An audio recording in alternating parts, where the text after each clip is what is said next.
Electrocast. Cars say a lot about who we are. It represents freedom for a lot of people. This season on Drive, I'm going to talk to all sorts of different people. I looked at car names. Yes. And yes. I found all the car names that have science or astronomically it's inspired. Crazy. It's huge. It is. Yes, I happen to be CEO of Ford Motor Company. For me, it's all about cars, movement, and our mutual passion for things that get us around. This is Drive, and I'm Jim Farley. This episode is brought to you by Paramount Plus. Ewan McGregor stars as Count Alexander Rostov in A Gentleman in Moscow, the new limited series based on the best-selling novel. Stream it on March 29th with the Paramount Plus with Showtime plan. Visit ParamountPlus.com to try it free. Hold on to your butts. We are changing the course of history as we see it. That is what Western demands. Now, this affects Iris. Iris, where are you? What you feel only matters to you. I do not entertain hypotheticals. The world as it is vexing enough. Iris, I have a tip for you. Don't take drugs!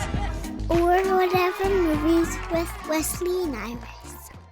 Dun dun dun dun dun dun dun dun dun. What was that? Dun, dun, dun, dun, dun, dun, dun. You know what I notice about the instrument that always sticks out in the mix in the Mission Impossible theme song?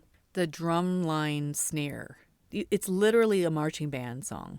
Today wait, what are we talking today? Exactly. Which one? Mission Impossible Fallout. Why are we discussing Mission Impossible Fallout? The direct prequel to Mission Impossible Dial of Destiny? No. Dead Reckoning Part 1. Wouldn't it be cool, though, if Dial of Destiny had a Part 1? Oh. Maybe it will. That would be sweet. Meaning that it would have a Part 2? Yep. And potentially beyond? Nope, this is the last Harrison Ford Indiana Jones. Yep. But Mission Impossible, you know that Mission Impossible is regarded higher now than James Bond films? Like, hey, what's the best James Bond film? Mission Impossible. No. Obviously, Mission Impossible, Tom Cruise is looking for his franchise. And he's been doing it now, hold on to your butts, for over 25 years. Like 26 years. 1996, Mission Impossible 1. Wow. And it was Tom Cruise initiated the reviving the Mission Impossible franchise as a movie franchise, right? Correct. My understanding, he had his overall deal at Paramount for many years and then was probing the Paramount library and was like, what are we doing with Mission Impossible? And they were like, it's yours. And boy, is it his. I don't know any series that has been increasingly profitable other than like maybe Fast and the Furious. Fast and the Furious, of which there are now 10. Yeah. And Tom Cruise is the Vin Diesel of Mission Impossible. It's all about family for Tom Cruise, right? Well, not really. So when you said Fallout, I swear you said Rogue Nation at one point. And because they sound so similar. Right, but we're choosing these because they were written and directed by the star of this month's writer, director, producer, Christopher McQuarrie. Christopher McQuarrie Month. Yay.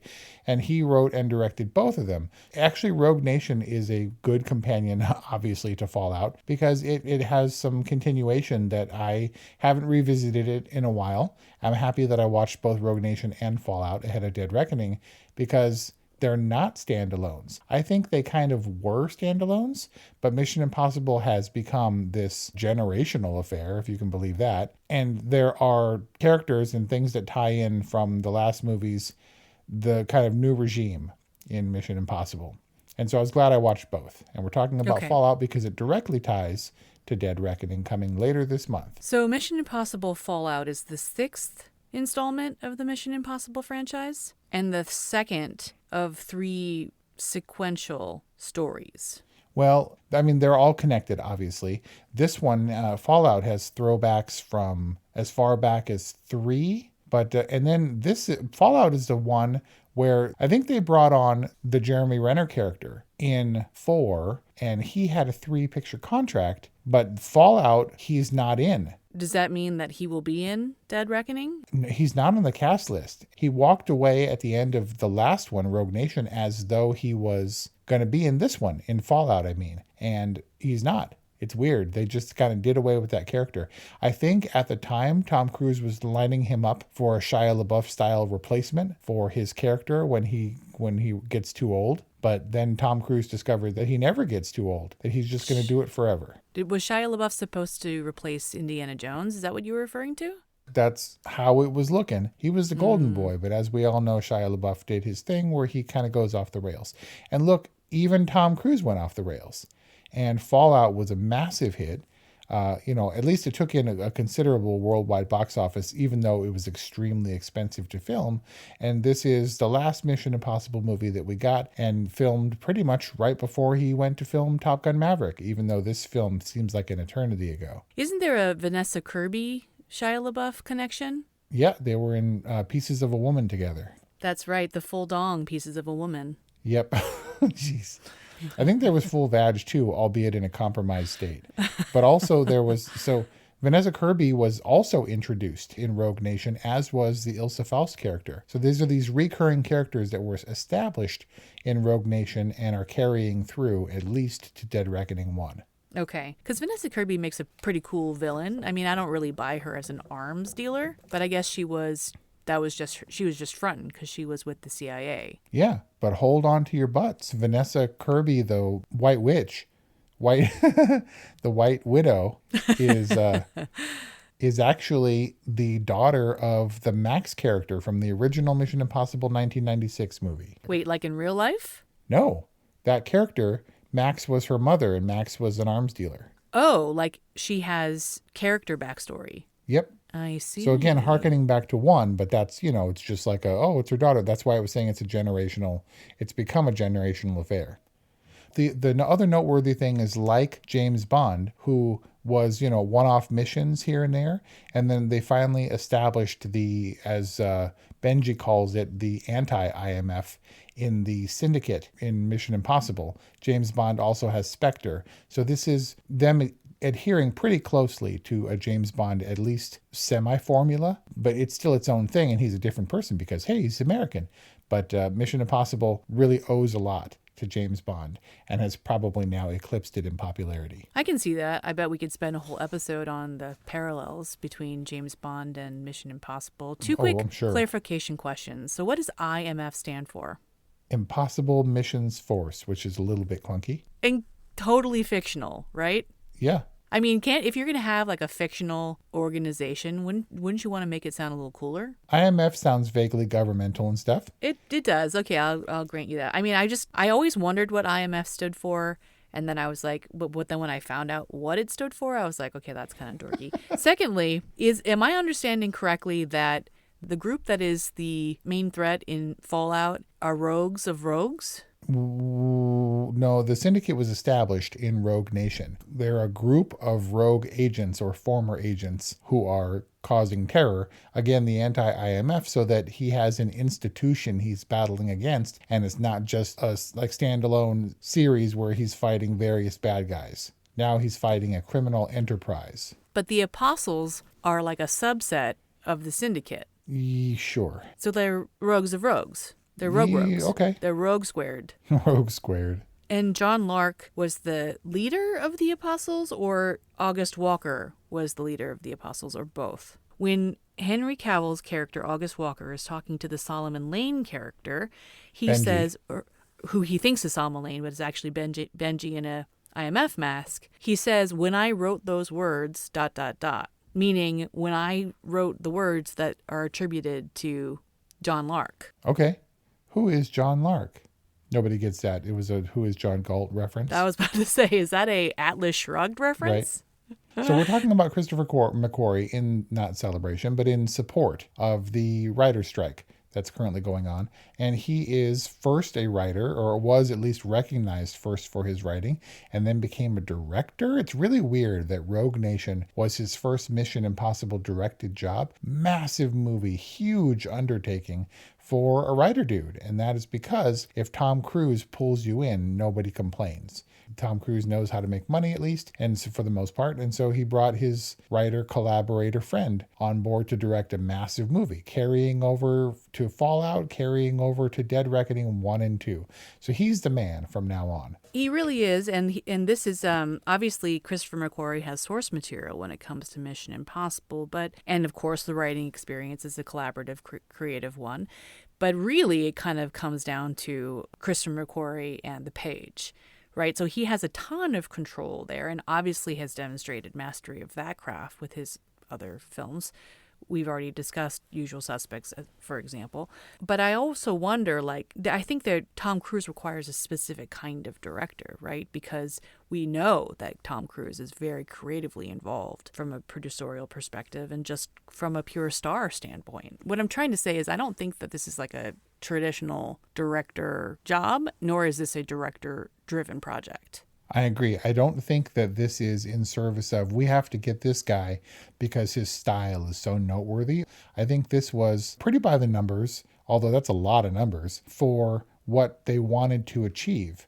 And Rogue Nation is the one that sort of started it, but Fallout definitely continues it, where Tom Cruise and Christopher McQuarrie get together and they're like, okay, Tom, what crazy stuff do you want to do? And he's like, you know what I want to do always? An underwater sequence. Okay, let's do it. I want to hang from the side of the plane. Okay, let's do it. I want to climb on the Burj Khalifa. So he's always looking to one-up himself, and Fallout definitely carries over in that tradition. He trained for a year to do that halo jump, the skydiving thing at the beginning. It's all... Yeah. And I actually watched Rogue Nation, and the parachute jump in that one is pathetic by comparison. It's like digital parachutes opening over a building.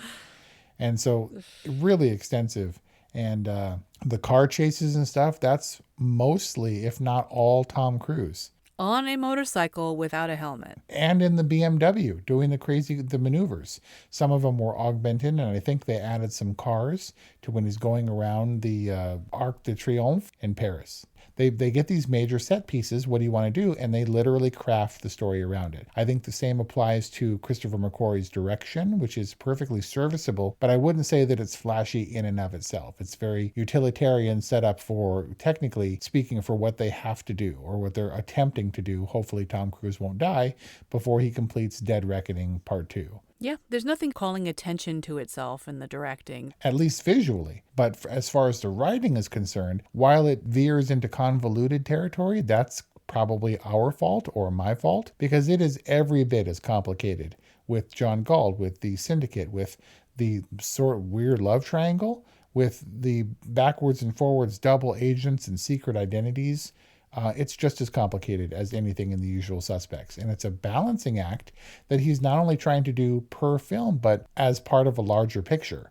And it requires our focus and dedication to make sure that we understand why they're running around and blowing stuff up in Dead Reckoning. I have to confess, I don't always track it. Sometimes I get lost in the set pieces, like when he was doing all the parkour and jumping from building rooftop to building rooftop. I kind of forgot why he was doing that. He's just chasing down Henry Cavill. Right, but then I was like, wouldn't it just be easier to go downstairs and hail a cab? But he's got to run.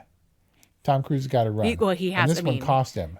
His signature Tom Cruise run. You mean the limp was real? Yeah, and so we can do all the the intricacies of the blah blah blah blah. It's kind of boring because most people, unless you just watched it like we did, are probably going to forget some of the finer details, which is most of the plot. So I want to focus on Fallout and how this changed the Mission Impossible game, because this one was significant for a couple of reasons.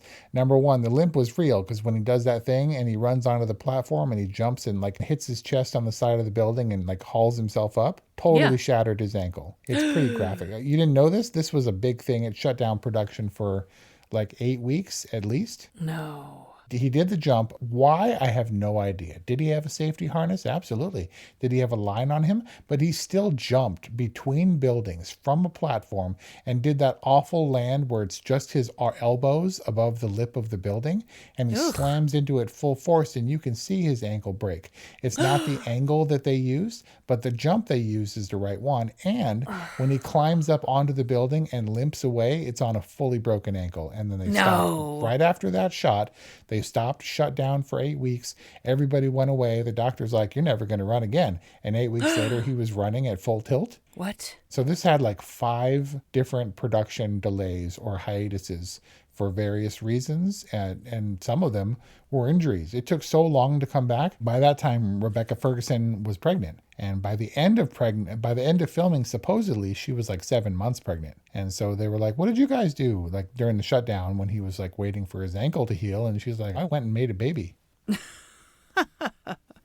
So this movie had lots of notoriety, not the least of which for the ankle scene, but the crazy jump in the DVD features, they talked about it ad nauseum. They were doing like 5 jumps a day. They had like a fraction of like Twilight, right? And they had like 3 minutes of usable shooting time every day. So they shot it multiple times and stuff. He's crazy. And honestly, they kind of could have faked it. I was about to say, like, all due to Tom Cruise and the stunts. He is incredible. But all the money that you spend on the insurance, all the delays, that's why you have stunt workers. There's a difference between stunt work and action. Like, Tom Cruise can do all of his action all day, but like, utilize the stunt people. I mean, I don't know. It all pays off in Top Gun Maverick, for example, where you feel how tangible and real these planes are and stuff. But is it really necessary to do a genuine, like, authentic halo jump? Hey, it's Kaylee Cuoco for Priceline. Ready to go to your happy place for a happy price? Well, why didn't you say so? Just download the Priceline app right now and save up to 60% on hotels. So whether it's Cousin Kevin's Kazoo Concert in Kansas City, go Kevin, or Becky's Bachelorette Bash in Bermuda, you never have to miss a trip ever again. So download the Priceline app today. Your savings are waiting. Go to your happy place for a happy price. Go to your happy price, Priceline. Life is hard, but finding a really great podcast makes the days go by so much easier. Hi, my name is Blue Telusma. I'm a writer, an emotional intelligence coach, and the host of Humanize with Blue Telusma, a podcast where we believe that when you humanize everyone in the room, a great conversation is almost guaranteed.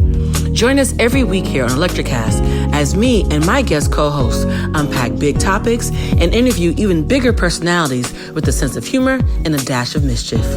If you're looking for a new best friend in your head, we've got you covered. Electricast.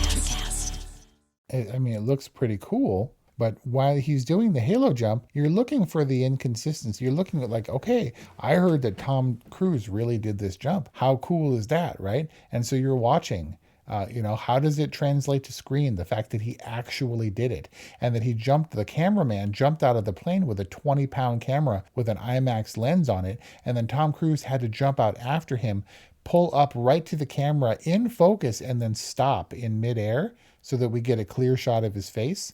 And honestly, it could have been done digitally because some of it was digitally augmented anyway. But I wonder, sure, was it worth it? They made a big deal about the breath holding sequence in the last movie, which is the one that Kate Winslet supposedly broke the record for on Avatar. And the bathroom fight, which is a pretty cool set piece. That fight sequence is probably, 10 minutes in total if you include the surprise appearance of Ilsa Faust? It's pretty involved. And if that's not John Lark, who is the Lark decoy? I don't know. I mean, again, we can track it, but for a while it was supposed to be Hunt. And who is the decoy that Lark sent? This random dude who kicks everybody's butt, the Jet Li style character. I don't want that to be racist or anything. He's pretty badass, the decoy. He beat up Ethan Hunt and Superman? Yeah. Handily. And they did everything that they could. But Henry Cavill, who's the buffest dude ever, and frankly was at the top of a list for James Bond at one point, is massive. And he said that bathroom fight kicked his ass. Like, acting alongside Tom Cruise for action scenes was completely new to him. His workout regimen and his exercise program was designed to be cut and look good as Superman. But the stamina required for that fight scene, because that thing was originally scheduled for 4 days, and they ended up shooting that fight scene in that bathroom for 4 weeks. What? Every day, just getting their asses handed to them. And they said that all the way up until the end of production, they were going back into the bathroom to get little inserts and pickups for that fight. Wow. I mean, it is highly choreographed, very detailed. Liang Yang, this guy Liang Yang, is a badass and totally throws down. I mean, he's definitely known for his action movie appearances, but why does this guy not have his own movie? Well, because he's the nameless guy, the nameless, faceless guy. Remember when he ended up getting his face blowed off? In Fallout? They were going to mask it. They were going to imitate him with the mask, and he's like, I need a face to do a mask. Ilsa Faust blew his face off 2 feet above Tom Cruise's head, and he didn't get a spot of blood on him. And he was like, well, let's go. I'll be Lark. Yeah, no, Ethan Hunt just weaves in between the blood droplets. He's like Chuck Norris. There's so much blood on the floor, and then they faked it as a nosebleed. Right, exactly. That was real slick. They're such good actors. They're like, oh, that nosebleed. It's odd. It's a weird setting. And they did do some cheats when they're throwing each other on the ground. There's no cheating throwing that dude or that dude's stunt double over Henry Cavill's shoulder and through the mirror to the other side. That looked really painful. But there are times when you can see Tom Cruise get kicked away and he lands kind of on his face in the corner, and you can see that some of that hard tile is actually white matting. Oh, I was just worried about all of the sink face slamming, all of the slamming of faces into sinks. Yeah. I was like, damn, that looked really hurts. Yep. One other note I want to make about the directing here is how Christopher McQuarrie's creative approach to this film and this franchise is somehow like it's so ridiculous, and yet I'm not thinking about that when I'm watching it. But why do you think Mission Impossible is kind of more realistic, more real, and less silly than, for example, a Marvel movie? Like, do you get this sense that is it because they're not running around in costumes? Because it feels really real to me, and it doesn't feel silly. So while there are some practical stuff in Marvel, the Winter Soldier, for example, had great fight scenes and things, which Mission Impossible, that's really their strength, and motorcycles and cars. This one feels very real to me. Christopher McQuarrie in particular, like the greats, like Christopher Nolan and stuff, relies more on practical effects, wants to use green screen as little as humanly possible. So that really is, as we discussed, Tom Cruise jumping, driving, riding his motorcycle, getting really hurt and stuff. And that's why, to me, it feels more grounded.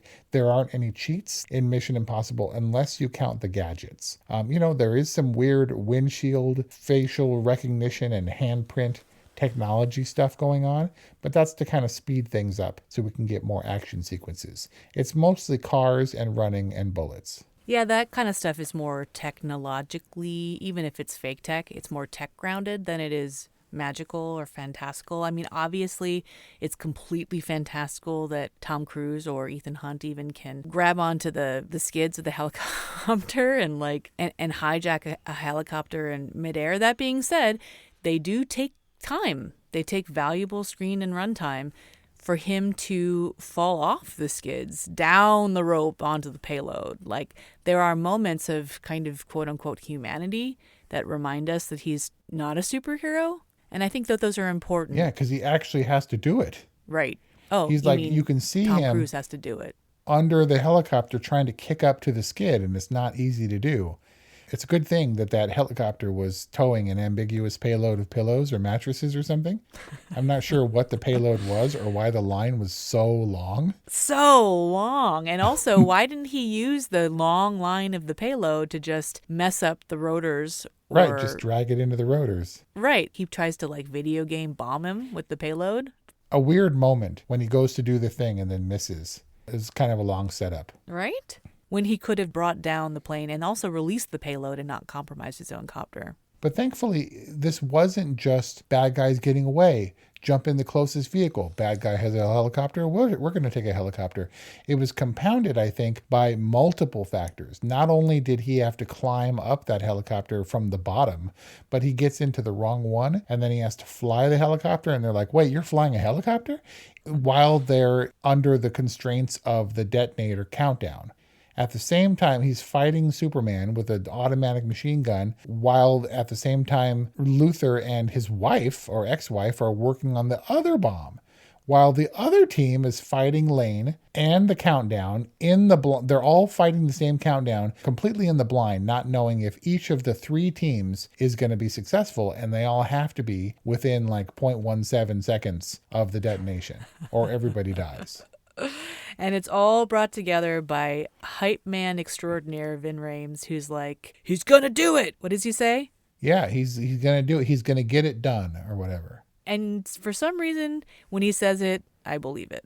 Yeah. He's just such a sweetheart because he's such a believer. Aww. It's like I feel like Vin Rames' Luther character is just the heart and soul. But Ving Rhames, the only other person besides Tom Cruise who's been in every single movie. Oh, that's right. I remember him sweating it when Tom Cruise was doing the infamous clean room descent thing. Is it weird that Ving Rhames is like adorable and cute? He seems like the opposite of a character that you would fight to make adorable. I don't know. It's weird. It is. I mean, Ving Rhames has really become a teddy bear since his, Gimp in the Basement days. I just love how much he loves and believes in Ethan Hunt. I feel for this one, because this is the regime change. This is promoting or at least allowing for the Faust Hunt love story by reintroducing Michelle Monaghan, who played Julia, his wife, who wasn't in Rogue Nation and was only briefly in Ghost Protocol. Tom Cruise, people always asked him, what about Julia, his wife that he was protecting by keeping her at arm's length, by keeping her distant? And he wrapped up the thing. Look, she's got a husband. Look, she's happy. And now he can bone Ilsa Faust. Not only does she have a husband, but she's married to Wes Bentley. Yep. So if you had to do a stunt, and these are the 3 stunts that terrify me the most, would you do 1, the halo jump, 2, the Solomon Lane straitjacket in a truck sinking in the water, or the I'm going to take my seatbelt off and fall through my helicopter to the other helicopter that's already precariously wedged between this crevice? So here's the thing about tough guys. Just because Dirty Harry or Charles Bronson has a gun doesn't mean that you're tough, right? All you have to do is point and pull a trigger. If you're driving a car, yes, that takes skill, but really you're just kind of sitting there. So the physical fighting stuff, I think, is what's most noteworthy because he's getting up there. He's not quite 60 in this movie, but he's there now. And he's still getting thrown around bathrooms and doing crazy stunts for 4 weeks at a time. That being the case, if I had to perform a stunt, that seatbelt thing does not look fun. You couldn't pay me to do that water stunt. He was in a straitjacket and had to hold his breath. Absolutely not.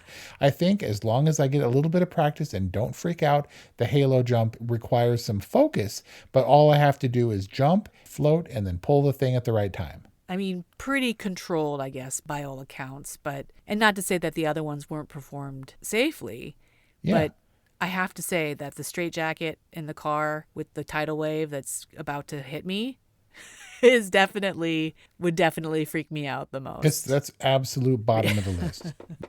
The point is that Tom Cruise is able to do all the crazy stuff, but all the crazy stuff is not what looks maybe the best on screen. So when he does practical old school fighting style stuff that with a lot of choreography, he's really good at that, is really good control. Yeah, he's just a monster of physical control, as he demonstrated in the first Mission Impossible with the CIA hanging thing where he steals the knock list. I think there's a lot to be said about the smaller controlled moments, even tough guy with a gun moments, precision killer with the gun.